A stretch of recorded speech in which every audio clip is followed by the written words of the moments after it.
Également dans l'actualité, cette course-poursuite. La nuit dernière, dans les rues de Paris, elle a fait 1 mort, 2 blessés graves.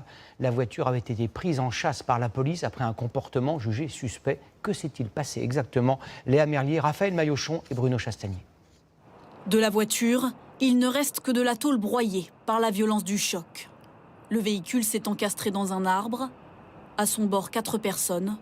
L'un des passagers a été tué sur le coup. Ce matin, sur les lieux de l'accident, les rares témoins sont encore sidérés. Le chauffeur était coincé dans la voiture, mais l'autre était sur la droite. Lui, il était déjà mort. Et ils ont essayé de le réanimer, mais ils n'ont pas pu. Il est 23h35 hier, lorsqu'une équipe de la BAC repère un véhicule roulant à vive allure sur le périphérique. Après vérification, les policiers s'aperçoivent que l'immatriculation n'est plus valide. Ils activent le gyrophare et le deux-tons, donc la sirène police. Et donc là, le véhicule refuse d'obtempérer, commence à accélérer, il grille énormément de feux rouges, donc il prend énormément de risques. Là, le véhicule de police, vraiment, il est totalement distancé.